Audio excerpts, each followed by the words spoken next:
Everyone, so today I am going to start from here. अब यहाँ से ग्रैंडल की मम्मी की जो है एंट्री होगी और उसी के बारे में हम डिस्कस करेंगे। अब जब नाइट फॉल्स मतलब अब जो अगले दिन जब रात आती है तो फिर से ग्रेट फीस्ट जो है स्प्रेड ऑर्गेनाइज किया जाता है ह्यूरॉट हॉल में। डेन्स के लोग जो है फिर से वंस मोर जो है स्लिप करते हैं उस ग्रेट हॉल में।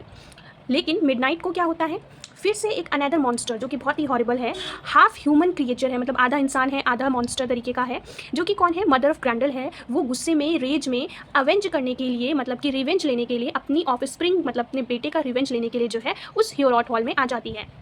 She thunder's at the door पे आके एकदम से धड़ाम से आवाज़ मचाती है।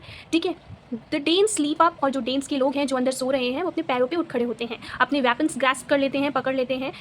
लेकिन मॉन्स्टर यानी कि ग्रैंडल की जो मम्मी है वो एंटर करेगी, सीजेस एशरे को सीज करेगी, दबोचेगी, जो कि कौन है, एशरे जो है फ्रेंड और एडवाइजर है किंग का। तो जो कि एशरे है जो कि अंदर हॉल में सो रहा था वो उसको उठाती है, पकड़ती है and rashes away with him over the fence, और अपने साथ जो है झाड़ियों की तरफ ले जाती है। ठीक है, जहाँ पे उसका घर होगा उधर की तरफ ले जाती है। The old scene of sorrow are reviewed in the morning but Beowulf से सिंपली, ये जो भी रात को चीज़ें हुई वो जो सीन था सोरो भरा सोरोफुल सीन था वो जो है मॉर्निंग में रिकॉल किया जाता है कि भाई रात को ये चीज़ें हुई। लेकिन बेवुल्फ सिर्फ इतना कहता है, सोरो नॉट वाइज मैन, कि वाइज मैन जो कि किंग है और उसके साथी है, बिकॉज किंग का फ्रेंड भी था, एडवाइजर भी था, तो उनको दुख हो रहा था कि भाई हमारा साथी जो है वो मर चुका है या फिर उसको वो लेके जा चुकी है। तो बेवुल्फ कहता है कि सोरो नॉट, दुख की मत हो, ये it is better for each that his friend he avenge than that he mourn much. हम सभी जो उसके दोस्त हैं साथी है, हम सबके लिए बेटर ये है कि हम अवेंज करें, रिवेंज ले, जस्टिस दें अपने दोस्त को जो हमारा साथी मरा है, ना कि उसकी मौत पे मॉर्न करें, यानी कि शोक मनाएं। शोक मनाना हमें शोभा नहीं देता है। Each of us shall the end await of worldly life, हम सबका एक ना एक दिन तो इस ये जो वर्ल्डली लाइफ है इससे हमें एक ना एक दिन जाना ही है। हम सबका अंत वेट तो कर ही रहा है। ठीक है, जो काल है वो हम सभी का वेट कर रहा है, क्योंकि जो हम लाइफ जी रहे हैं वो एक वर्ल्डली लाइफ है। Let him who may gain owner एर डेथ। ठीक है, तो जिसने मतलब हम सबको जाना है, तो इसलिए जिस व्यक्ति ने मरने से पहले जो है ओनर कमाया है, क्योंकि he was a warrior, Aeschere was a great warrior, है ना, तो उसको जो है हमें जाने देना चाहिए और शोक नहीं करना चाहिए। That is for a warrior when he is dead afterwards best. और हम यही जो है एक वॉरियर के लिए जो है एक बेस्ट गिफ्ट होता है जब वो मर जाता है, कि हमें उसके मृत्यु पे शोक ना करते हुए उसको एक तो ओनर देना चाहिए और उसकी दुख पे, उसकी मृत्यु पे शोक नहीं करना चाहिए, क्योंकि ही वॉज अ वॉरियर। और यही एक बहुत अच्छा गिफ्ट होता है एक वॉरियर के लिए। अराइज किंगडम्स गार्जन, वहाँ पे जो भी लोग शोक मना रहे हैं वो उनको कह रहा है कि जगो किंगडम्स के गार्जन, ये शोक मनाने का समय नहीं है। Let us quickly go to view the track of Grendel's kinsman. Grendel's kinsman होता है रिलेटिव, तो ग्रैंडल की मम्मी के लिए बोला गया है ग्रैंडल्स किंग्समैन कि जल्दी से चलो और वो ट्रैक को व्यू करो जिस रास्ते से वो जो है वापस गई थी। ठीक है, उस ट्रैक को हमें व्यू करना है। I promise it the he will not escape nor in earth's bosom nor in mountain wood nor in ocean step go here go where he will.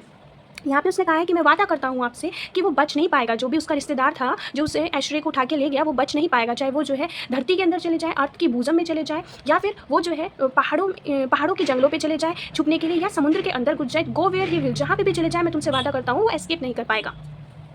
Then he girds himself for the new fight. अब वो जो है गर्ड होता है मतलब belt बांध लेना। ठीक है, तो मतलब कि कमर, यहाँ पे कमर कसने के लिए बोला गया है। अब वो जो है कमर कस लेता है अपनी जो न्यू फाइट अब उसकी होने वाली है उस चीज़ के लिए, और फॉलो करता है उसी ट्रैक को जिस ट्रैक से वो सेकंड एनिमी, फर्स्ट एनिमी ग्रैंडल अपने आप था, सेकंड एनिमी उसकी मम्मी है, जो कि अक्रॉस द फैन, मतलब उसी ट्रैक को फॉलो करता है जिस ट्रैक से वो जो सेकंड एनिमी है झाड़ियों से वापस अपने घर की तरफ गया था, तो वो उसी ट्रैक को फॉलो करता है। कौन, बेवुल्फ। ठीक है, और नई फाइट के लिए निकल पड़ता है। Here is Hrothgar's description of the place where lives the monster's spirit of elsewhere as he calls them. ठीक है, स्पिरिट ऑफ एल्सवेयर जो है मॉन्स्टर के लिए ही यूज़ किया गया है, उसको स्पिरिट ऑफ एल्सवेयर कहते हैं। ठीक है, तो यहाँ पे रॉथकर जब वो जाता है बेवुल्फ तो उसको पहले डिस्क्राइब कर देता है वो सीन, वो जगह जहाँ पे जो है मॉन्स्टर रहता है।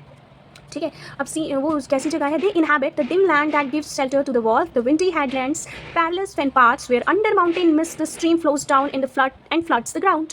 ओके, मीन्स वो ऐसी जगह पे रहते हैं जहाँ पे बिल्कुल डिम लैंड है, मतलब अंधेरा अंधेरा है, और जो जगह पे जो है वॉल्फ मतलब कि आपकी लोमड़ी वगैरह रहती हैं, ऐसी ज़मीन जहाँ पे अंधेरा अंधेरा रहता है और जहाँ पे लोमड़ियाँ रहती है। ठीक है, और वहाँ पे जो है हेडलैंड्स मतलब कि वो हिली एरिया है और वहाँ पे बहुत हवा चलती है, विंडी हेडलैंड्स हैं। ठीक है, और बहुत ही पैरेलस मतलब कि हार्मफुल फेन पार्ट्स हैं। ठीक है, और वहाँ पे झाड़ियों वाला रास्ता है जो कि बहुत ही पैरेलस है।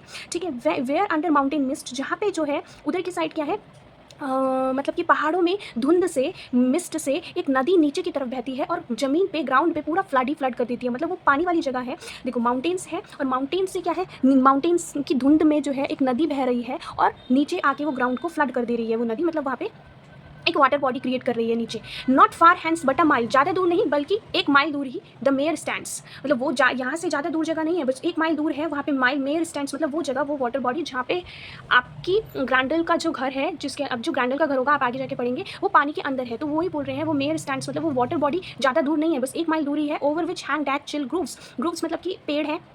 ठीक है। तो यहाँ पे बोला है कि और उस पानी वाटर बॉडी के चारों तरफ जो है क्या है, पेड़ हैं, और वो पेड़ क्या है, लटक रखे हैं, और ओवर विच हैंग, जिसके ऊपर क्या कर रहे हैं, हैंग कर रहे हैं डेथ चिल, मतलब मौत वाले ठंडे ठंडे डेथ चिल ग्रूव्स, मतलब पेड़। ठीक है, डेथ चिल इसलिए बोला है क्योंकि वहाँ पे जो है बहुत ही ज़्यादा, अभी आप आगे पढ़ेंगे, बहुत ही ज़्यादा जो है वो अनहोली वाटर बॉडीज़ हैं, और उसके आसपास की जो चीज़ें हैं वो सारी अनहोली हैं, और वहाँ पे बहुत ही आपके अनप्लेजेंट जो है मिरेकल्स होते हैं, डरावने मिरेकल्स होते हैं। तो इसलिए वहाँ पे बोला है कि वो जो मेयर स्टैंड करता है, वो वाटर बॉडी है, उसके चारों तरफ जो है हैंग कर रहे हैं डेथ चिल ग्रूव्स, ग्रूव्स मतलब वो पेड़। ठीक है, डेथ चिल मतलब जैसे जब किसी को मौत आती है तो मतलब उसकी बॉडी बिल्कुल सुन्न और ठंडी हो जाती है, तो बिल्कुल वैसे जो पेड़ हैं वो उस वाटर बॉडी के चारों तरफ स्टैंड कर रहे हैं। A wood fast rooted overshadows the flood, फिर से वही बात बोली है कि वो जो पानी है, फ्लड मतलब कि फ्लड का मतलब वही है कि वो वाटर बॉडी है जिसके अंदर उसका बेवुल्फ का घर है, उसके चारों तरफ जो है फास्ट रूटेड वुड, मतलब कि फास्ट रूटेड वुड माने कि जंगल, जंगल के जो पेड़ हैं वो जो है बिल्कुल तेज फास्ट रूटेड, मतलब कि बहुत ही टाइटली अपनी रूट से जुड़े हुए हैं, और वो चारों तरफ है उस फ्लड माने वाटर बॉडी के, और ओवरशेड मतलब कि और उस उन पेड़ों की वजह से जो है उस वाटर बॉडी के ऊपर जो है छाँव पड़ रही है। There every night a ghastly miracle is seen fire in the waters, मतलब हर रात को जो है उस वाटर बॉडी में एक एक्सट्रीमली अनप्लेजेंट जो है आपको मिराकल देखने को मिलता है। ठीक है, और आग, पानी में से जो है आग निकल रही होती है। No man knows not the most wise the bottom of that mere, किसी को भी नहीं पता, मतलब होशियार से होशियार व्यक्ति को भी नहीं पता कि उस पानी के नीचे, बॉटम में, उस वाटर बॉडी के नीचे क्या है। ठीक है, यहाँ पे मेयर का मतलब है वो वाटर बॉडी जिसके अंदर जो है वो ग्रैंडल का घर है। ठीक है, और उसकी माँ का घर है। द फर्म, और आपको पता है ग्रैंडल अभी मर चुका है। The firm haunt hath stalker the heart when pressed weird by hounds and hunted from afar will rather die of thirst upon its bank than bend his head to it is unholy. यहाँ पे बोला है कि एक जो firm horn मतलब कि जिसके बहुत टाइट स्ट्रॉन्ग सिंग होते हैं, hath stalker the heart, hath money की जंगल के लिए बोलता है, और द हार्ट मतलब हार्ट जो है उसको बोलते हैं खरगोश के बच्चे को, तो जो खरगोश का बच्चा, ठीक है, सॉरी, हार्ट जो है खरगोश के बच्चे को नहीं बोलते, डियर को बोलते हैं। An adult male deer especially a red deer over 5 years old, ठीक है, जो लगभग जो है 5 साल का होता है, अडल्ट डियर को बोलते हैं। ठीक है, मेल डियर होता है। तो यहाँ पे बोला है कि जो हार्ट है जिसके फर्म हॉर्न होते हैं, मतलब कि जिसके बहुत स्ट्रॉन्ग सिंग होते हैं है, और जो जंगल को स्टॉक करता है। ठीक है, क्यों स्टॉक करता है, when pressed weird by hound, जब उसके पीछे शिकारी कुत्ते पड़े होते हैं और वो भाग रहा होता है पूरे जंगल में। ठीक है, वही सिंगों वाला क्या बोलते हैं, हिरण, और जब वो थक जाता है, and hunted from afar will rather die of thirst upon its bank, मतलब कि देखो यहाँ पे दो बातें बोली गई है कि जब वो हिरण जो है जो कि एक जंगल को स्टॉक कर रहा है, वो जब प्रेस्ड हो जाता है, वियर्ड हो जाता है, थक जाता है, किसकी वजह से, किसी शिकारी कुत्ते की वजह से जो उसके पीछे लगा हुआ है, या फिर किसी ऐसे हंटर की वजह से, हंटेड फ्रॉम अफार, जो उसके पीछे पड़ा हुआ है बहुत दूर से, विल रदर डाई, वो मरना पसंद करेगा प्यास से, क्योंकि वो भाग रहा है ना, तो वो थक गया है, तो उसे प्यास लग रही है, वो मरना पसंद करेगा प्यास से अपॉन इट्स बैंक, उस पानी के किनारे में, than bend his head to it, उस पानी में अपना सर झुका के पानी पीने की बजाय वो जो है मरना पसंद करेगा। क्यों, क्योंकि वो पानी क्या है, इट इज़ अनहोली, वो पानी जो है बहुत ही अपवित्र है। Dark to the clouds its yeasty waves mount up when wind stirs hateful tempest, जब हवा जो है बहुत ही तेज तूफान लाती है ना, तो उस समय जो है इस पानी की जो वेव्स होती हैं, झाग वाली ईस्टी वेव्स होती हैं, वो जो है बादलों तक चली जाती हैं।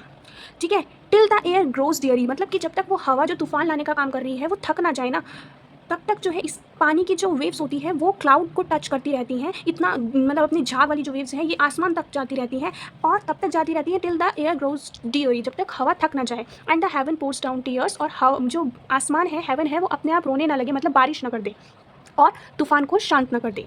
ऐसा मैं आपको पिक्चर की मदद से बताऊंगी, जो सीन जो है वहाँ पे डिस्क्राइब किया गया है पोम में, कि पहाड़ है, धुंध वाले पहाड़ है, मतलब कि बादल हो रखे हैं, और इन मिस्टी माउंटेन्स में से जो है निकल के एक नदी आ रही है, स्ट्रीम आ रही है, जो कि ग्राउंड को फ्लड कर रही है। ठीक है, जो कि ग्राउंड को फ्लड कर रही है, और ये जो फ्लडेड रीजन है ना, ये ओवर शेडेड हो रखा है ग्रुप्स की वजह से, पेड़ों की वजह से, मतलब कि इन पेड़ों की छाँव जो है इन पर पड़ रही है, ये जो पेड़ हैं इनकी छाँव जो है पड़ रही है इस पानी वाली वाटर बॉडी के एरिया पे।